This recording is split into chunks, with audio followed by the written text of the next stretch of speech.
கர்த்தருடைய பரிசுத்த நாமத்திற்கு மகிமை உண்டாவதாக. இன்றைக்கும் நம்முடைய வேத தியானத்திற்கு ஆதாரமாக 1 யோவான் 1ஆம் அத்தியாயம் முதல் வசனத்தை நாம் வாசிக்க கேட்போம்.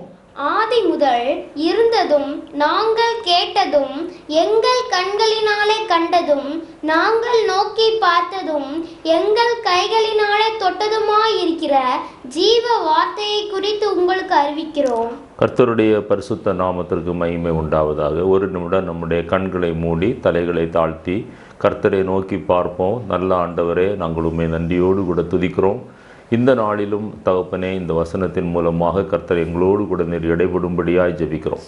பேசுகிறவர் நீங்கள் அல்ல, பரிசுத்த ஆவியானவர் என்று சொன்ன அந்த வேத வாக்கின்படி ஆண்டவரே, நீங்கள் அடியானை மறைத்தப்பா, நீங்கள் வெளிப்படுங்கப்பா, உம்முடைய சித்தத்தை நிறைவேற்றுங்கப்பா. பரலோகத்தில் உம்முடைய சித்தம் செய்யப்படுவது போல பூலோகத்திலும் உம்முடைய சித்தம் செய்யப்படுவதாக எங்களை தாழ்த்துகிறோம், வறுமையாக்குகிறோம். இயேசு கிறிஸ்துவின் வெளியேறப்பட்ட நாமத்தில் ஜெபிக்கிறோம். ஜெபங்கேளும் ஜீவனுள்ள எங்கள் நல்ல பிதாவே, ஆமென். ஆதி முதல் இருந்ததும் நாங்கள் கேட்டதும் எங்கள் கண்களினாலே கண்டதும் நாங்கள் நோக்கி பார்த்ததும் எங்கள் கைகளினாலே தொட்டதுமாயிருக்கிற ஜீவ வார்த்தையை குறித்து உங்களுக்கு அறிவிக்கிறோம். இந்த நாளிலும் இந்த 1ஆம் யோவான் 1ஆம் அத்தியாயத்தின் மூலமாக ஜீவ ஒளி அல்லது இருளை வெளிச்சமாக்கும் ஜீவ வார்த்தை, ஜீவ ஒளி அல்லது ஜீவன் என்கிறதான அந்த தலைப்பிலே நாம் சில வசனங்களை தியானிக்க போகிறோம்.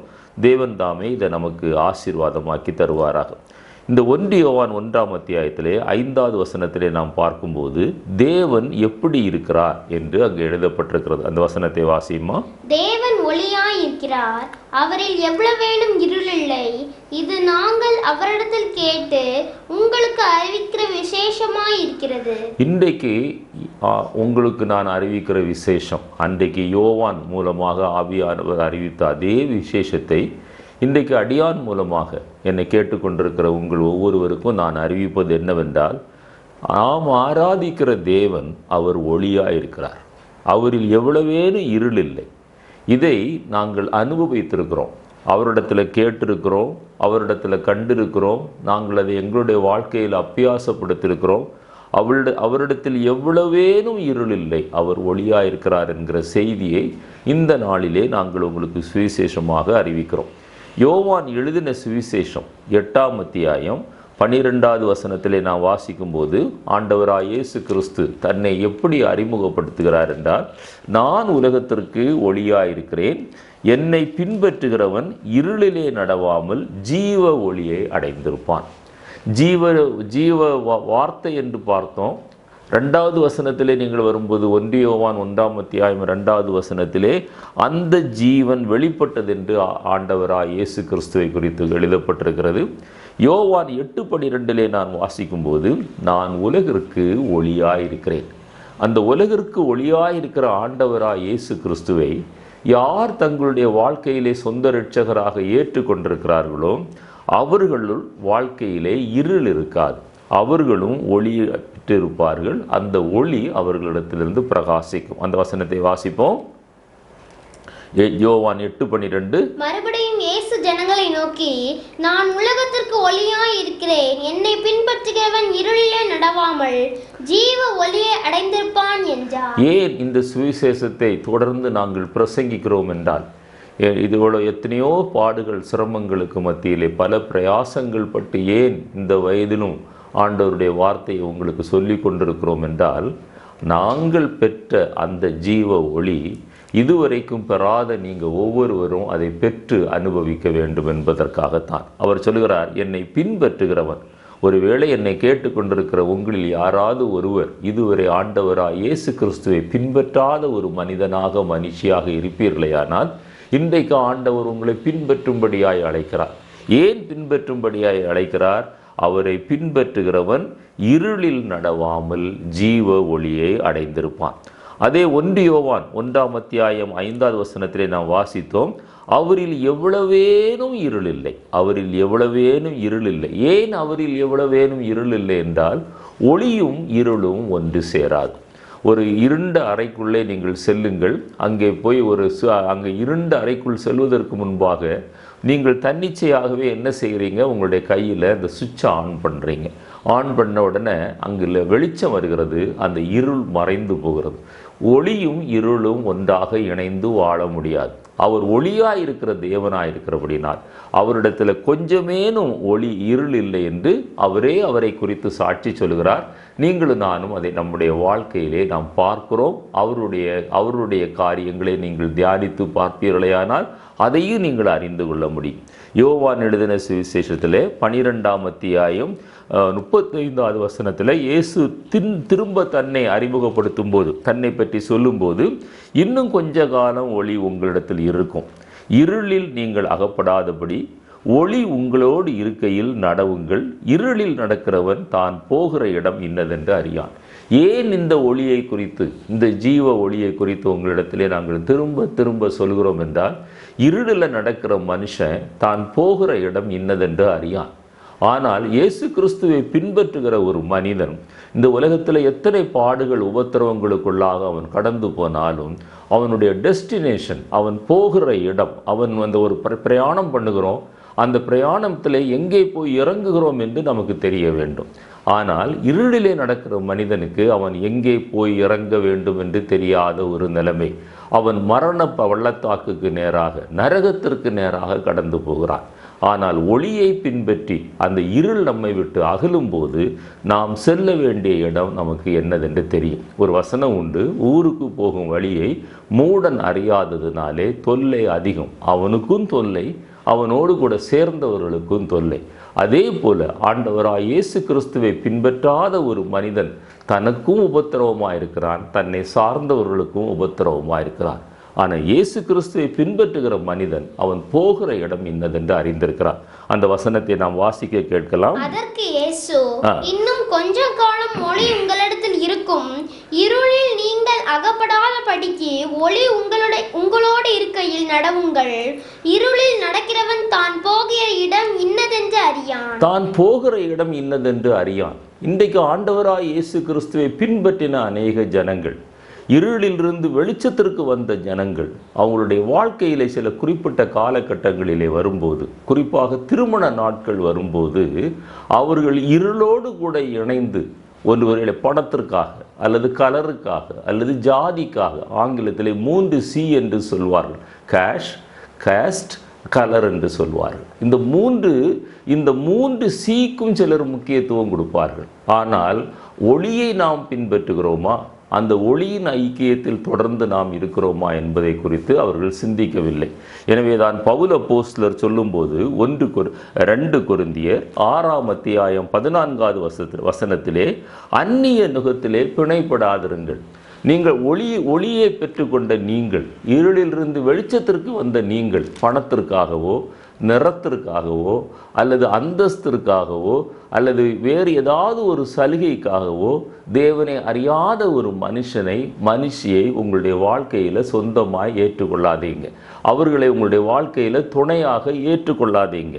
அவ்விசுவாசிக்கும் விசுவாசிக்கும் சம்பந்தம் இல்லை. அப்படி படைக்கப்படக்கூடாது இருக்க வேண்டும் என்று ஆவியானவர் சொல்லுகிறார். நீதிக்கும் அநீதிக்கும் சம்பந்தம் ஏது? ஒளிக்கும் இருளுக்கும் ஐக்கியம் ஏது? என்னை கேட்டுக்கொண்டிருக்கிற வாலிப தம்பி, வாலிப தங்கச்சி, நீ இருளிலே நடவாமல், நீ போகுமிடம் இன்னதென்று அறியாமல் நீ நடவாமல் நீ ஒளியை பின்பற்றி நீ உன்னுடைய வாழ்க்கையை நடத்த வேண்டும் என்று நீ விரும்புவாயானால், உன்னுடைய திருமண காலம் வரும்போது ஒளியை பெற்றுக்கொண்ட அல்லது இருளிலே நடவாமல் இருளிலிருந்து வெளிச்சத்திற்கு வந்த ஒரு மணமகனை அல்லது மணமகளை உன்னுடைய வாழ்க்கையிலே நீ ஏற்றுக்கொள்ள வேண்டும் என்று ஆவியானவர் சொல்லுகிறார். வாசியமா அந்த வசனத்தை. நுகத்திலே அவிசுவாசிகளுடன் பிணைக்கப்படாதிருப்பீர்களாக. நீதிக்கும் அநீதிக்கும் சம்பந்தம் ஏது? ஒளிக்கும் இருளுக்கும் ஐக்கியம் ஏது? கிறிஸ்துவுக்கும் பேலியாளுக்கும் இசைவேது? அவிசுவாசியுடனே விசுவாசிக்கு பங்கு ஏது? தேவனுடைய ஆலயத்துக்கும் விக்கிரகங்களுக்கும் சம்பந்தம் ஏது? நான் அவர்களுக்குள்ளே வாசம் பண்ணி அவர்களுக்குள்ளே உலாவி அவர்கள் தேவனாயிருப்பேன், அவர்கள் என் ஜனங்களாயிருப்பார்கள் என்று தேவன் சொன்னபடி நீங்கள் ஜீவனுள்ள தேவனுடைய ஆலயமாய் இருக்கிறீர்களே. நீங்கள் ஜீவனுள்ள தேவனுடைய ஆலயமாய் இருக்கிறீர்கள். ஜீவ ஒளியை பெற்ற நாம், ஜீவ தேவனை அறிந்த நாம், ஜீவனுள்ள தேவனுடைய ஆலயமாய் இருக்கிற நாம், அந்த ஆலயத்திற்குள்ள ஒரு விக்கிரகத்தை கொண்டு வரக்கூடாது. தேவன் ஆவியாயிருக்கிறார், அவரை தொழுது கொள்கிறவர்கள் ஆவியோடும் உண்மையோடும் தொழுது கொள்ள வேண்டும். எது விக்கிரகம்?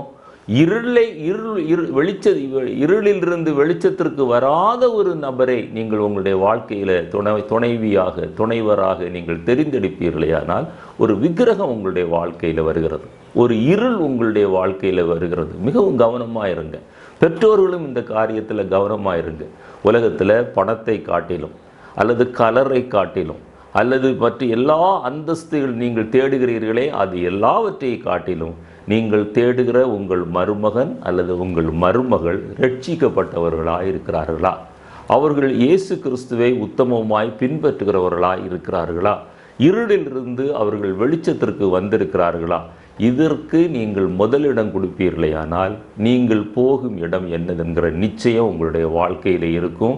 நீங்கள் இருளிலே நடக்க மாட்டீர்கள். உங்களுடைய சந்ததி ஆசீர்வதிக்கப்படும். மூன்றாவதாக இந்த 1 யோவான் 1ஆம் அத்தியாயம் 5வது வசனத்திலிருந்து நான் சொல்ல வேண்டிய காரியம் என்னவென்றால், அவரிடத்தில் கேட்டு நாங்கள் அறிவிக்கிற சுவிசேஷம் என்று யோவான் எழுதுகிறார். அந்த கடைசியாக தேவன் ஒளியாயிருக்கிறார், அவரில் எவ்வளவேனும் இருளில்லை, இது நாங்கள் அவரிடத்தில் கேட்டு அறிவிக்கிற சுவிசேஷம். இதைத்தான் நானும் உங்களுக்கு அறிவித்து கொண்டிருக்கிறேன். நான் கேட்டதை, நான் அறிந்ததை, நான் அனுபவிப்பதை, நான் உணர்ந்ததை இப்பொழுது உங்களோடு கூட நான் பேசி கொண்டிருக்கிறேன். அவரிடத்தில் கேட்டு இந்த அறிகிற சுவிசேஷத்தை இன்னும் அதிகமாக நீங்கள் விளங்கி கொள்ள வேண்டும் என்றால் யோவான் எழுதின சுவிசேஷம் 1ஆம் அத்தியாயம் 4வது வசனத்திலிருந்து 9வது வசனம் வரை நாம் இப்பொழுது வாசிக்க கேட்போம். அவருக்குள் ஜீவன் இருந்தது, அந்த ஜீவன் மனுஷருக்கு ஒளியாய் இருந்தது, ஜீவன் மனுஷருக்கு ஒளியாய் மாறினது, அந்த ஒளி இருளிலே பிரகாசிக்கிறது, இருளானது அதை பற்றி கொள்ளவில்லை. தேவனால் அனுப்பப்பட்ட ஒரு மனுஷன் இருந்தான், அவன் பேர் யோவான். அவன் தன்னால் எல்லாரும் விசுவாசிக்கும்படி அந்த ஒளியை குறித்து சாட்சி கொடுக்க சாட்சியாக வந்தான். அவன் அந்த ஒளி அல்ல, அந்த ஒளியை குறித்து சாட்சி கொடுக்க வந்தவனாய் இருந்தான். உலகத்திலே வந்த எந்த மனுஷனையும் பிரகாசிப்பிக்கிற ஒளியே அந்த மெய்யான ஒளி. உலகத்தில் வந்த எந்த மனுஷனையும் பிரகாசிப்பிக்கிற ஒளியே அந்த மெய்யான ஒளி. அவர்தான் ஆண்டவராய் இயேசு கிறிஸ்து. அந்த ஒளி எங்கே பிரகாசித்தது? அது இருளிலே பிரகாசித்தது. அதே போல நீங்களும் நானும் இருளிலே பிரகாசிக்க வேண்டும். அதை விட முக்கியமான காரியம் அங்கே சொல்லப்பட்டிருக்கிறது, இருள் ஒளியை பற்றி கொள்ளவில்லை. உலகத்தில் தான் நம்ம வாழ்கிறோம், இருளுக்குள்ளாகத்தான் அநேக நேரம் நம்ம கடந்து போகிறோம். ஆனால் வெளிச்சத்தின் பிள்ளைகளை இருள் பற்றி கொள்ளக்கூடாது. அதைத்தான் ஆண்டவர் சொல்கிறார், சுவிசேஷமாக நாங்கள் அறிவிக்கிறோம். யோவான் சொல்கிறார், நாங்கள் கண்டும் கேட்டும் தொட்டும் உணர்ந்ததுமான அந்த ஜீவ ஒளியை குறித்து நாங்கள் இன்றைக்கு உங்களுக்கு சுவிசேஷமாக அறிவிக்கிறோம். அதைத்தான் நானும் சொல்லி கொண்டிருக்கிறேன். அருமையான தேவனுடைய பிள்ளைகளே, நம்முடைய வெளிச்சம் எந்த மனுஷனையும் பிரகாசிக்க பண்ணுகிற அந்த ஜீவ ஒளி நம்மிடத்தில் வந்திருப்பது உண்மையானால் இருளிலே செல்கிற அனுபவம் இருக்கலாம், இருளுக்குள்ளே கடந்து போகிற அனுபவம் இருக்கலாம். அந்த இருளை வெளிச்சமாக்குகிறவர்களாக நீங்களும் நானும் மாற வேண்டும். அதே நேரத்தில் அந்த இருள் நம்மை பற்றி கொள்ளாதபடி ஆவியானவர் நம்மை பாதுகாப்பாராக. என்னை கேட்டுக்கொண்டிருக்கிற அருமையான தேவனுடைய பிள்ளையே, அந்த இருள் உன்னை பற்றி கொள்ளக்கூடாது. உலகத்தின் ஆசா பாசங்கள், உலகத்தின் இச்சைகள், பாரம்பரியங்கள், சடங்காச்சாரங்கள், வழிபாடுகள், சிற்றின்பங்கள், அந்த இது போன்ற காரியங்கள் நம்மை பற்றி கொண்டிருக்குமேயானால் இருள் நம்மை பற்றி கொண்டிருக்கிறது. நீங்களும் நானும் பிரகாசிக்க முடியாது. வெளிச்சமும் இருளும் ஒன்றாக சேர்ந்து செயல்பட முடியாது. ஒன்றிலே அங்கு வெளிச்சம் இருக்கும் அல்லது அங்கே இருளில் இருக்கும். ஆவியானவர் என்ன நம்மிடத்தில் எதிர்பார்க்கிறார்? இருள் நிறைந்த உலகத்திற்கு போகிற நீங்களும் நானும் அந்த இருளை வெளிச்சமாக்க வேண்டும். அதே நேரத்தில் அந்த இருள் கொஞ்சமேனும் நம்மை பற்றி கொள்ளாதபடி பாதுகாக்க வேண்டும். அப்படிப்பட்ட ஒரு கிருபையை ஆண்டவர் இந்த நாட்களிலே தருவாராம். 4வதாக இந்த 5வது வசனத்திலிருந்து ஆண்டவர் நம்மிடத்தில் கேட்கிறார், நீங்கள் என்ன நிலைமையிலே இருக்கிறீங்க? இந்த ஒளியை பெற்றுக்கொண்ட அனுபவம் இருக்கிறதா? பெற்றுக்கொண்ட அனுபவம் இருக்குமேயானால் நீங்கள் என்ன நிலைமையிலே இப்பொழுது காணப்படுகிறீர்கள்? 1 பேதுரு 2ஆம் அத்தியாயம் 9வது வசனத்திலே பேதுரு அப்போஸ்தலர் மிக அழகாக சொல்லுவார், அந்தகார இருளிலிருந்து ஆச்சரியமான வெளிச்சத்திற்கு நம்மை அழைத்த தேவன். ஒரு நாளில் நீங்களும் நானும் அந்தகார இருளில் இருந்தோம். அந்தகார இருளில் இருந்தோம். இப்போ என்னை நீங்கள் கேட்டுக்கொண்டிருப்பது போல நான் ஒரு நாளிலே இன்னொருவர் பேசினதன் மூலமாக, நான் வாசித்ததன் மூலமாக, நான் உணர்ந்ததன் மூலமாக இருளில் இருந்த என்னை, அந்தகார இருளில் இருந்த என்னை ஆண்டவர் கிருபையாய் வெளிச்சத்திற்கு அழைத்து கொண்டு வந்தார். அந்த வசனத்தை வாசியமா? 1 பேதுரு 2:9.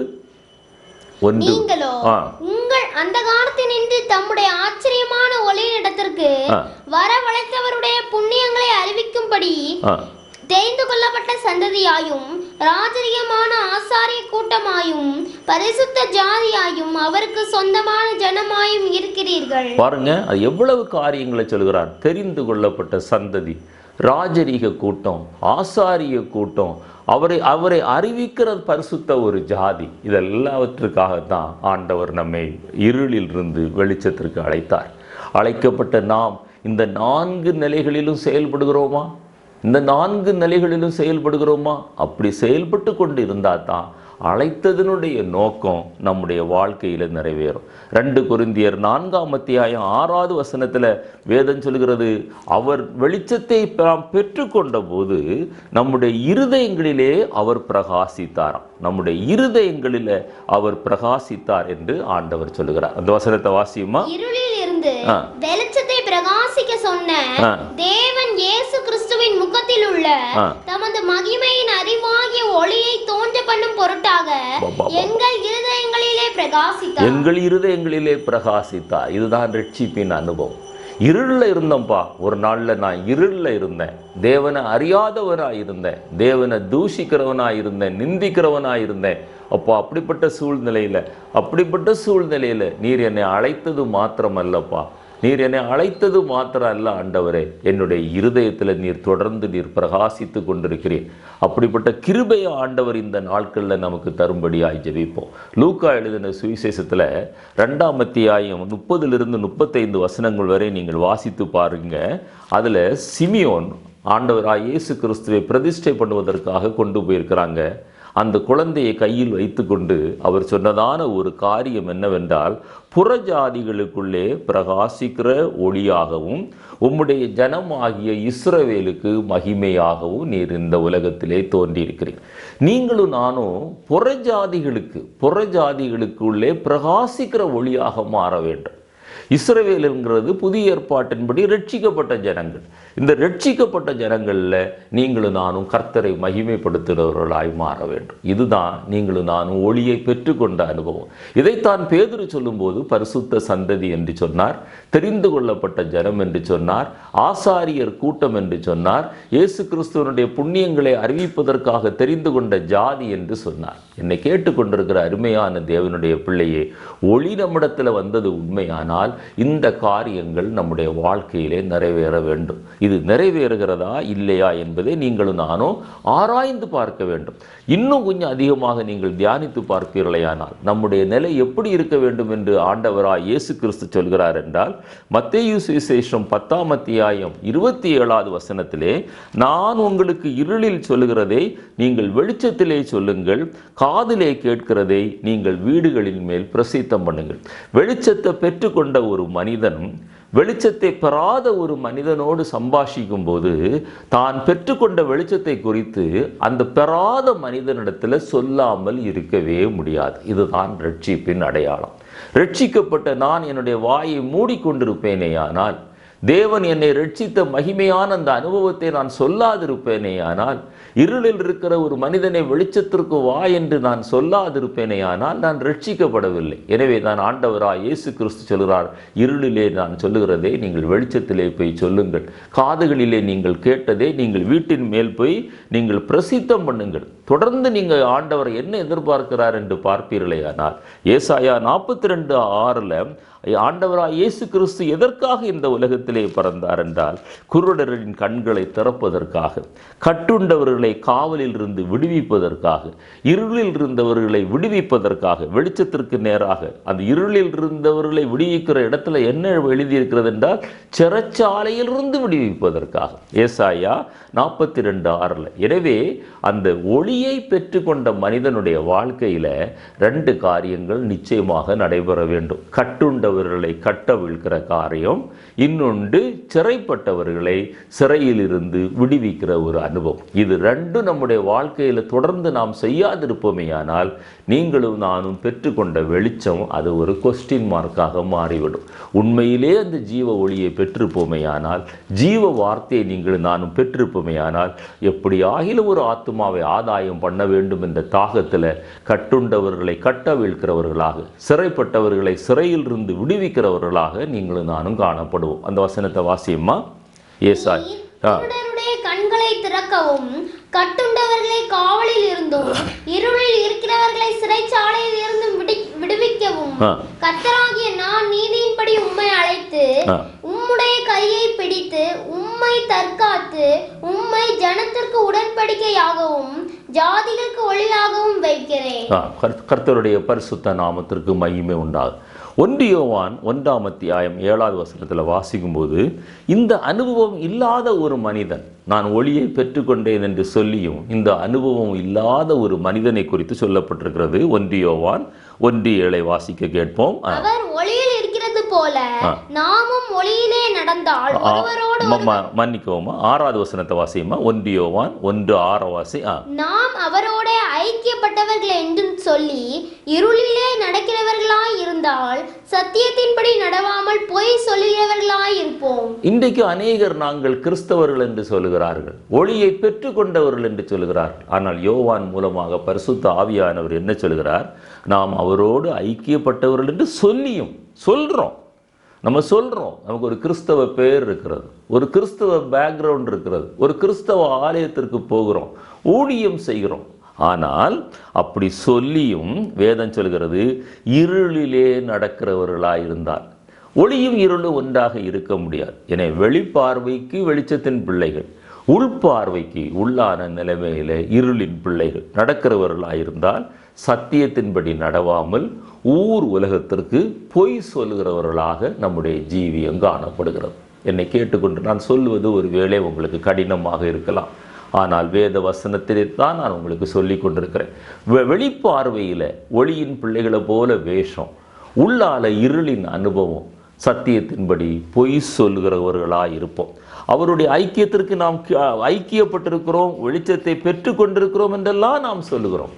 ஆனால் நம்முடைய ஜீவியம் அதை பிரதிபலிக்கவில்லை என்றால் சத்தியத்தின்படி நீங்களும் நானும் பொய் சொல்லுகிறவர்களாக இருப்போம். அதே 1 யோவான்ல 2ஆம் அத்தியாயம் 4வது வசனத்தை நான் வாசிக்க கேட்போம். அவரை அறிந்திருக்கிறேன் என்று சொல்லியும் அவருடைய கற்பனைகளை கை கொள்ளாதவன் பொய்யனாய் இருக்கிறான், அவனுக்குள் சத்தியம் இல்லை. அவன் பொய்யனாய் இருக்கிறான். அடுத்த அத்தியாயத்தில் சொல்றாரு, அவன் பொய்யனாய் இருக்கிறான், அவனுக்குள்ள சத்தியம் இல்லை.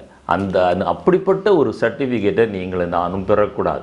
நான் இருளிலே நடக்காத ஒரு அனுபவம், இருள் கொஞ்சமேனும் என்னை பற்றி கொள்ளாத அனுபவம், வெளிச்சத்தை பெற்ற நான் இருளில் இருக்கிற மனிதனை விடுதலை ஆக்குகிற அனுபவம், அந்த சிறையிருப்பிலிருந்து அவனை வெளியிலே கொண்டு வருகிற அனுபவம்.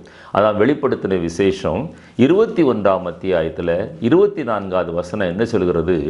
வெளிச்சத்தின் பிள்ளைகள், அதாவது ரட்சிக்கப்படுகிற ஜனங்களுக்கு இன்னொரு பேர் என்னன்னா, அவர்கள் வெளிச்சத்தின் பிள்ளைகள். அந்த வெளிச்சத்தின் பிள்ளைகள் எங்கே நடப்பாங்க?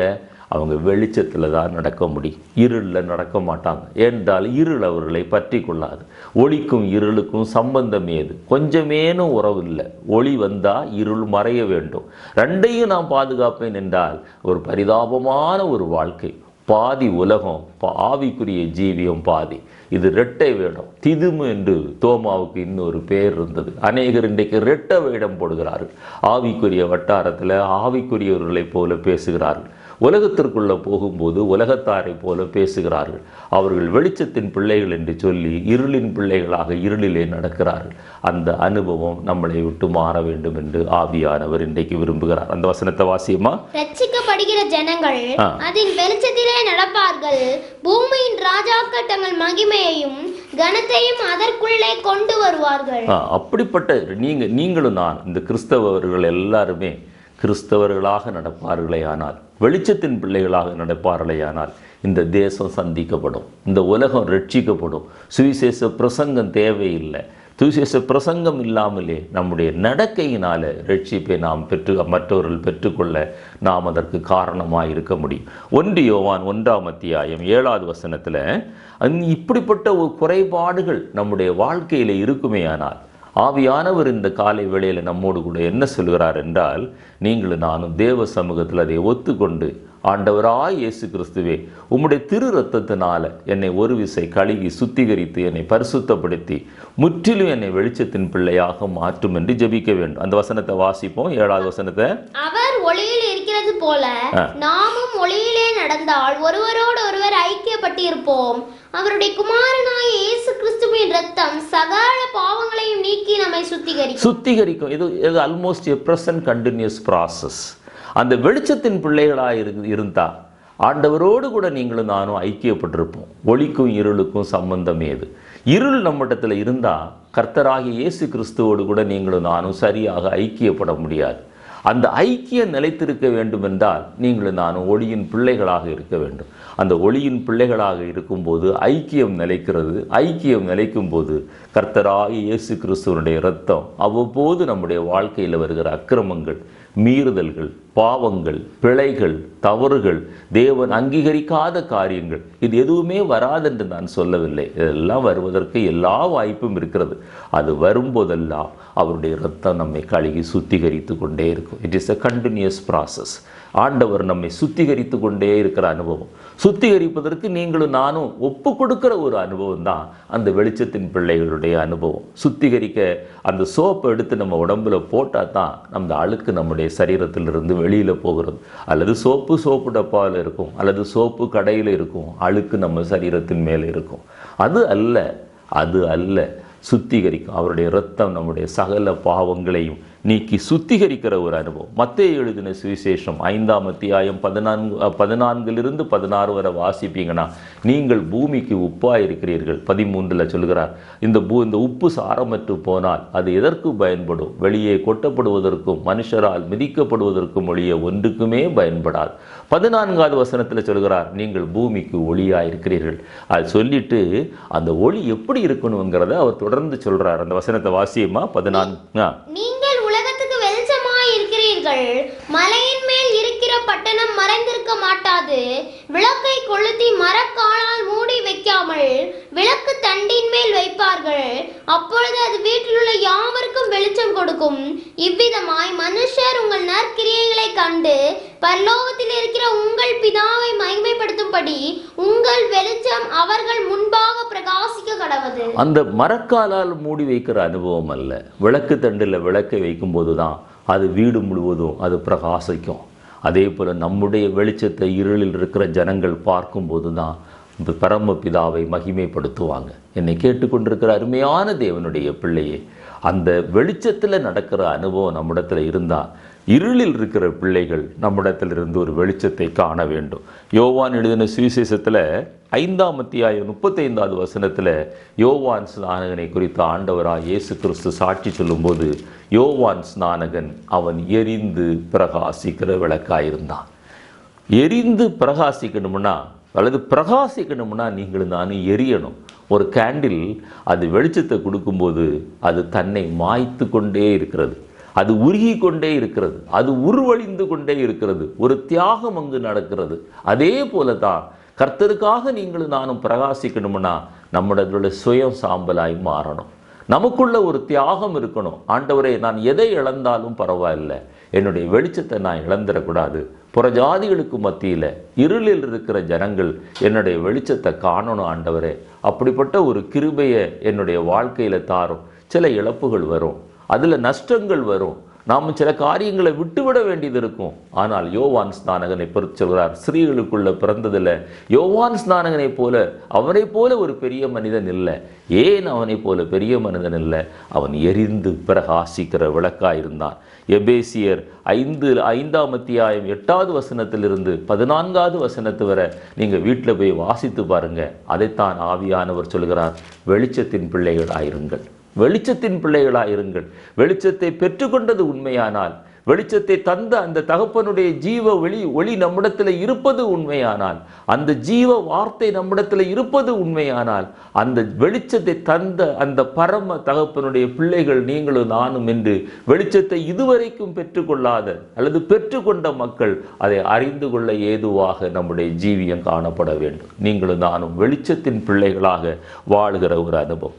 ஏழாவதாக நான் இந்த 1 யோவானிலிருந்து சொல்ல வேண்டிய காரியம் என்னவென்றால் 9வது வசனம். 1 யோவான் 9வது வசனத்தை நாம் வாசிக்கலாம். நம்முடைய பாவங்களை நாம் அறிக்கையிட்டால் பாவங்களை நமக்கு மன்னித்து எல்லா அநியாயத்தையும் நீக்கி நம்முடைய பாவங்களை நாம் அறிக்கையிட்டால் பாவங்களை நமக்கு மன்னித்து எல்லா அநியாயத்தையும் நீக்கி நம்மை சுத்திகரிப்பதற்கு அவர் உண்மையும் நீதியும் உள்ளவராயிருக்கிறார். ஒருவேளை இதுவரைக்கும் நம்முடைய கிறிஸ்தவ ஜீவியத்தில் நான் பேசிக்கொண்டிருக்கிற இந்த அனுபவம் நம்முடைய வாழ்க்கையில் இல்லாதிருந்தால், வெளிச்சம் பெற்றது உண்மைதான், வெளிச்சத்தின் பிள்ளைகள் என்று நாம் நினைப்பது உண்மைதான், ஆனால் இருள் நம்மிடத்தில் இருந்தா அல்லது இருளில் இருக்கிறவர்கள் நம்மை வெளிச்சத்தின் பிள்ளைகளாக காண தவறி இருந்தா, ஏதோ ஒரு இடத்துல நம்ம தவறி இருக்கிறோம். ஏதோ ஒரு இடத்துல நீங்களும் நானும் விழுந்திருப்போம். ஆவியானவர் இன்றைக்கு நம்மோடு கூட சொல்லுகிற காரியம் என்னவென்றால், நம்முடைய பாவங்களை நாம் அறிக்கையிட்டால், பாவங்களை நமக்கு மன்னித்து எல்லா அநியாயத்தையும் நீக்கி, 7வது வசனத்தில் வாசித்தோமே, அவருடைய இரத்தம் சகல பாவங்களை நீக்கி நம்மை சுத்திகரிக்கிறது என்று, நம்மை சுத்திகரிப்பதற்கு அவர் உண்மையும் நீதியும் உள்ளவராயிருக்கிறார். தாவீது ராஜா பத்சபாளிடத்தில் அந்த பாவம் செய்த போது, அதை உணர்த்தின போது அவர் அப்படியாய் அவர் அறிக்கை எடுக்கிறார். என் அக்கிரமம், என்னுடைய மீறுதல், என்னுடைய பாவம் இதெல்லாம் நான் அறிந்திருக்கிறேன். 51ஆம் சங்கீதம் 3-4 வசனங்களை வாசித்து பாருங்க. 38ஆம் சங்கீதம் 18வது வசனத்தை வாசித்து பாருங்க. தாவீது தன்னுடைய அக்கிரமங்களை ஒத்துக்கொள்கிறார்.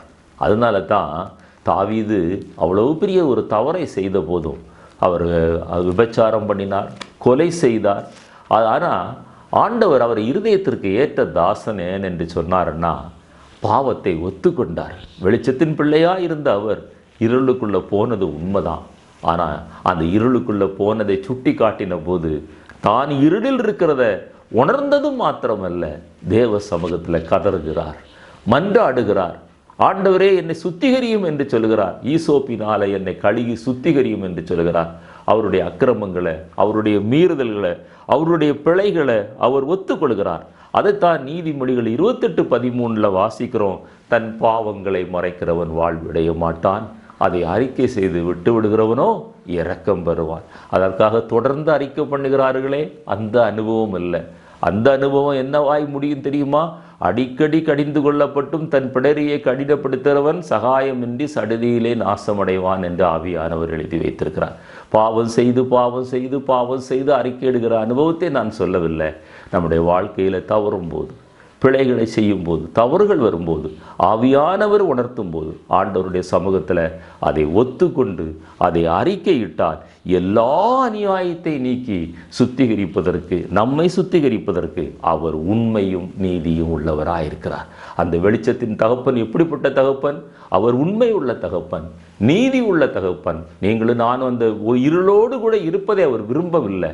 இருள் நம்மை பற்றி கொள்வதை விரும்பவில்லை. ஏதோ சந்தர்ப்ப சூழ்நிலைகளில் எப்போவாது இருள் நம்மை பற்றி கொண்டு இருளுக்குள்ளே நம்ம போன அனுபவம் இருக்குமே. ஆனால் இந்த காலை வேளையில் நம்மை நாமே நிதானித்து ஆராய்ந்து பார்த்து, ஆண்டவரே அந்த இருள் நீங்கள் எனக்கு உதவி செய்யும் என்று சொல்வீர்களானால், நான் சொல்வேனே ஆனால் அந்த அவருடைய இரத்தம் நம்முடைய சகல பாவங்களை நீக்கி சுத்திகரிப்பதற்கு அவர் உண்மையும் நீதியும் உள்ள தேவனாய் காணப்படுகிறார். 8வதாக இந்த 1 யோவானிலிருந்து நான் சொல்ல விரும்புகிற காரியம் என்னவென்றால், அவர் எப்படி சுத்திகரிக்கிறார்? பாவங்களை முற்றிலும் மன்னித்து அவர் சுத்திகரித்து பரிசுத்தமாக்க அவர் உண்மையும் நீதி உள்ளவர். எதில் உண்மையும் நீதியும் பார்த்தீங்களா? நம்மை சுத்திகரிப்பதில் அவர் உண்மையும் நீதியும் உள்ளவராக இருக்கிறார். ஏசாயா 53ஆம் அத்தியாயத்தில் வாஸ்து பாருங்க. அவர் நமக்காக, நம்முடைய அக்கிரமங்களுக்காக, நம்முடைய மீறுதல்களுக்காக அவர் அடிக்கப்பட்டார், நொறுக்கப்பட்டார். நம்முடைய பாவங்களை அவர் சுமந்தார். ஏசாயா 53ஆம் அத்தியாயம் முழுவதையும் வீட்டில் போய் வாஸ்து பாருங்க. 1 கொரிந்தியர் 15ஆம் அத்தியாயம் 3வது வசனத்தில் அவர் எப்படி நீதியும் உண்மை உள்ளவராய் மாறினார்? கிறிஸ்துவானவர் வேத வாக்கியங்களின்படி நமது பாவங்களுக்காக மரித்தார். நமது பாவங்களுக்காக, நமது அக்கிரமங்களுக்காக, நம்முடைய மீறுதல்களுக்காக, நம்மில் பற்றி கொண்ட இருளை நீக்குவதற்காக ஜீவ ஒளியாய் உலகத்தில் வந்தவர், ஜீவ வார்த்தையாய் வந்தவர், ஜீவனாய் வந்தவர் நமக்காக மரித்தார். கல்வாரி சிலுவையில் அவர் மரித்தார். எபிரேயர் 1:3 சொல்லும்போது தம்மால் தாமே நம் பாவங்களை நீக்குகிற சுத்திகரிப்பை உண்டு பண்ணினார். இன்னொரு மிருகத்தை பலியிடல, ஒரே தரம் பலியிட்டார். நம்முடைய உலகத்தின் சகல பாவங்களை நீக்கி சுமந்து தீர்க்கிற தேவ ஆட்டுக்குட்டியாக கல்வாரி சிலுவையில் தம்மை தாமே பலியிட்டு ஒரு கிருபாதார பலியாக அவர் மாறி நம்முடைய பாவங்களை நீக்குகிற சுத்திகரிப்பை அவர் உண்டு பண்ணினார். ஏசாயா 1:18 வாசிக்கிறோம், நம்ம பாவங்கள் செக்க செவேர் என்றிருந்தா அதை உறைந்த மழையை போல மாற்றுகிறார். இரத்தாம்பர செவைப்பை போல இருந்தா அதை வெண் பஞ்சை போல அவர் மாற்றுகிறார். அப்படி ஆண்டவர் நமக்கு ஒரு சுத்திகரிப்பை அவர் ஏற்படுத்தினார். அடுத்ததாக 1 யோவான் 1:8 நம்ம வாசிக்கலாம். நமக்கு பாவம் இல்லை என்போமானால் நம்மை நாமே வஞ்சிக்கிறவர்களாய் இருப்போம், சத்தியம் நமக்குள் இராது. பாருங்க, இன்றைக்கு அநேகர் தங்களுடைய குறைகளை ஒத்துக்கொள்றதில்லை, தங்களுடைய மீறுதல்களை பிழைகளை ஒத்துக்கொள்கிறதில்லை. எப்பொழுதும் தங்களை மேன்மையாக பேசுகிறாங்க. தங்களை குறித்து அதிகமாக வேண்டிக் கொள்வதற்கு நினைப்பதற்கு அதிகமாக கிரியை செய்கிற தேவன் என்று வேதத்தில் எழுதப்பட்டது போல தங்களை குறித்து அதிக நீதிமான்கள் என்று நினைக்கிறாங்க. தங்களுடைய குறைகளை ஒத்துக்கொள்ள மனசில்லை. அநேகர் வெட்கப்படுறாங்க, அதை ஒரு கேவலம் என்று நினைக்கிறாங்க. ஆனால் ஆவியானவர் சொல்கிறார், நம்முடைய குறைகளை நம்ம ஒத்துக்கொள்ளாமல் இருப்போமே ஆனால் நம்மை நாமே வஞ்சிக்கிறவர்களாய் காணப்படுவோம். அதைத்தான் 1 கொரிந்தியர் 3:18 ஒருவனும் தன்னைத்தான் வஞ்சியாதிருப்பானாக என்று எழுதியிருக்கிறார். ஒருவனும் தன்னைத்தான் வஞ்சியாதிருப்பானாக. 10ஆவதாக நான் சொல்லுகிற ஒரு காரியம் என்னவென்றால், அப்படி வஞ்சிக்கப்படுகிற ஜனங்கள், தங்களுடைய குறைகளை ஒத்துக்கொள்ளாத ஜனங்கள், அவர்கள் என்ன நிலைமையில காணப்படுகிறாருன்னா, சத்தியம் அவர்களுக்குள்ள இருக்காது. அந்த வசனத்தை 1:8 நம்ம வாசிக்கும் போது சத்தியம் நமக்குள் இராது. அதை நன்றாக விளங்கி கொள்ள வேண்டும். சத்தியம் இல்லாமல் போகும்போது தான் குறைகளை ஒத்துக்கொள்ளாத ஒரு அனுபவம் வரும். மற்றவர்களை குறை சொல்லுவாங்க, எல்லாரிடத்துலையும் குற்றம் கண்டுபிடிப்பாங்க. அவங்க குறைகளை யாராவது சுட்டி காட்டினா அதை ஒத்துக்கொள்ளவே மாட்டாங்க. அவங்களுக்கு கோபம் வரும். ஏன்? அவர்களுக்குள்ள சத்தியம் இல்லை. எபேசியர் 4:14 அது ஆவியானவர் சொல்கிறார், நாம் இனி குழந்தைகளாயிராமல் மனுஷருடைய சூதும் வஞ்சிக்கிறதற்கு ஏதுவுமான தந்திரமுள்ள போதகமாகிய பலவித காற்றினாலே அலைகளைப் போல அடிபட்டு அலைகிறவர்களாயிராமல். இன்றைக்கு உபதேசம் பண்ண பரவி வருகிறது கிருபையின் உபதேசம். ஆண்டவர் இரக்கமுள்ளவர், அவர் கிருபை உள்ளவர். நீ எவ்வளவு தப்பு செய்தாலும், எவ்வளவு பாவம் செய்தாலும் அவர் மன்னித்து கொண்டே இருப்பார். அவர் மன்னிப்பதில் தயவு பெருத்தவர் என்று பிரசங்கிக்கிறார்கள். அதை பின்பற்றி போகிற கூட்டம் ஏராளம். ஏனென்றால் அவர்களுக்கு அது பாவம் செய்வதற்கு ஏதுவாயிருக்கிறது, வசதியாயிருக்கிறது. வஞ்சிக்கப்பட வேண்டாம். ஆவியானவர் சொல்கிறார், நமக்கு பாவம் இல்லை என்று சொல்லுவோமே ஆனால் நம்மை நாமே வஞ்சிக்கிறோம். நமக்குள்ள சத்தியம் இராது. ஆனால் ஒத்துக்கொண்டு அறிக்கையிட்டு தேவ சமூகத்தில் கடந்து வருவோமே ஆனால் ஆண்டவராய் இயேசு கிறிஸ்துவின் இரத்தம் சகல பாவங்களையும் நீக்கி சுத்திகரிக்கும். அப்படி சுத்திகரிப்பதற்கு அவர் உண்மையும் நீதியும் உள்ள தேவனாய் அவர் காணப்படுகிறார். அவர் உண்மையும் நீதியும் உள்ள தேவனாய் காணப்படும். அடுத்ததாக இன்னும் ஆவியானவர் சொல்றார், அப்படி ஒத்துக்கொள்ளாத ஜனங்கள் யாரா? அவர்கள் பொய்யர், தே ஆர் த லையர்ஸ் என்று சொல்லுகிறார். அந்த பாருங்க, 1 யோவான் 1:10 வாசிக்கலாம். 1 யோவான் செய்யவில்லை என்போமானால் நாம் அவரை பொய்யராக்குகிறவர்களாய் இருப்போம், அவருடைய வார்த்தை நமக்குள் இராது. நம்ம பொய்யரானாலும் பரவாயில்ல, நம்ம யாரை பொய்யராக்குறோமா? பொய் சொல்லாத தேவனை, பொய் சொல்ல ஒரு மனிதன் அல்ல, அவர் ஒரு மனிதன் அல்ல, ஆண்டவரே பொய்யராக்குகிற ஒரு அனுபவத்திற்குள்ள நீங்களும் நானும் அவரை ப்ரெஷரைஸ் பண்ணுறோமா? பாருங்க, நம்ம பொய்யராகிறத விட அதை விட பெரிய டேஞ்சரஸ் சிச்சுவேஷன் என்ன? நமக்குள்ள சத்தியம் இல்லை, அதை ஒத்துக்கொள்ளாமல் இருக்கும்போது ஆண்டவர் பொய் சொல்வது போல நம்முடைய வாழ்க்கையை நம்மளை வஞ்சித்து ஏமாற்றி கொண்டிருப்போம். மற்றவர்கள் சொல்லுகிறது எதையும் நம்ம ஒத்துக்கொள்ள மாட்டோம். அவரையே பொய்யராக்குகிற அனுபவம் நம்முடைய வாழ்க்கையில் அது காணப்படும். அந்த 1 யோவான் 2:4 அதுதான் வாசித்தோம். 1 யோவான் 2:22 அவர்கள் யார்? இயேசுவை கிறிஸ்து அல்ல என்று மறுதலிக்கிறவர்கள், இந்த ஜீவ ஒளியை மறுதலிக்கிறவர்கள். அந்த ஜீவனுள்ள தேவனை மறுதலிக்கிறவர்கள், இன்றைக்கு இயேசுவை ஏற்றுக்கொள்ளாத ஒரு கூட்டம், அவரை இயேசுவை தேவனுடைய குமாரன் என்று ஏற்றுக்கொள்ளாதவர்கள், மறுதலிக்கிறவர்கள், அந்தி கிறிஸ்துகள், அப்படி நிறைய பேர் காணப்படுகிறார்கள். ஏனென்றால் அவர்கள் இருளில் இருக்கிறாங்க, வெளிச்சம் அவர்களை இன்னும் பற்றி கொள்ளவில்லை. வாசியமா 1 யோவான் கிறிஸ்து அல்ல என்று மறுதலிக்கிறவனே அல்லாமல் வேற யார் பொய்யன்? பிதாவையும் குமாரனையும் மறுதலிக்கிறவனே அந்தி கிறிஸ்து. அந்த அனுபவம் நம்முடைய வாழ்க்கையில வந்துடும். ஆண்டவரை பொய்யராக்குறோம், நம்ம ஏற்கனவே பொய்யராயிட்டோம். பொய்யரானதுனால ஆண்டவரை பொய்யர் என்று சொல்கிறோம். நம்ம பொய்யை மறைக்கிறதற்காக பொய்யை சொல்கிறோம், அவரை மறுதலிக்கிறோம், அந்தி கிறிஸ்துவாக மாறுகிறோம். இருள் நம்மிடத்தில் இருக்கும்போது எத்தனை விளைவுகள் பார்த்தீங்கன்னா, இந்த இருள் நம்மை பற்றி கொள்ளக்கூடாது. வெளிச்சத்தின் பிள்ளைகள் வெளிச்சத்தின் பிள்ளைகளாக வாழ வேண்டும். கொஞ்சமேனும் இருள் பற்றி கொள்ளாத ஒரு அனுபவம் நம்முடைய வாழ்க்கையில் காணப்பட வேண்டும். கடைசியாக ஒரு வசனத்தை நான் வாசித்து முடிக்க விரும்புகிறேன். அந்த வெளிச்சத்தின் பிள்ளைகளுக்கு என்ன பலன்? இந்த உலகத்தில், இருள் சூழ்ந்த இந்த உலகத்தில் வெளிச்சத்தின் பிள்ளைகளாய் வாழ்வர்களுக்கு என்ன பலன்? வெளிப்படுத்தின விசேஷம் 21ஆம் அத்தியாயம் 23வது வசனத்தை நாம் வாசித்து முடிக்க போகிறோம். நகரத்திற்கு வெளிச்சம் கொடுக்க சூரியனும் சந்திரனும் அதற்கு வேண்டுவதில்லை, தேவனுடைய மகிமையை அதை பிரகாசிப்பித்தது, ஆட்டுக்குட்டியானவரே அதற்கு விளக்கு. அடுத்த வசனத்தையும் வாசியுமா. ரட்சிக்கப்படுகிற ஜனங்கள் அதன் வெளிச்சத்திலே நடப்பார்கள். இந்த வெளிச்சத்தின் பிள்ளைகளுக்காக ஆண்டவர் ஒரு பரலோக ராஜ்யத்தை ஆயத்தம் பண்ணுகிறார். ஒரு பரலோக வாழ்வை ஆண்டவர் ஆயத்தம் பண்ணுகிறார். ஒரு நித்திய ஜீவனை ஆண்டவர் ஆயத்தம் பண்ணுகிறார். அங்கே வெளிச்சத்திற்கு சூரியனும் சந்திரனும் தேவையில்லை. அந்த ஆட்டுக்குட்டியானவரே அங்கு வெளிச்சமாயிருப்பார். அவருடைய வெளிச்சமே அந்த முழு பரலோகத்தையும் அது பிரகாசிக்கும். நகரத்திற்கு வெளிச்சம் கொடுக்க சூரியனும் சந்திரனும் அதற்கு வேண்டுவதில்லை, தேவனுடைய மகிமையே அதை பிரகாசிக்கும். அவ்வளவு மகிமை பொருந்திய தேவன். அவர் ஜீவ ஒளியாக இந்த உலகத்திலே வந்தார். உங்களையும் என்னையும் இருளிலிருந்து விடுவிப்பதற்காக வந்தார்.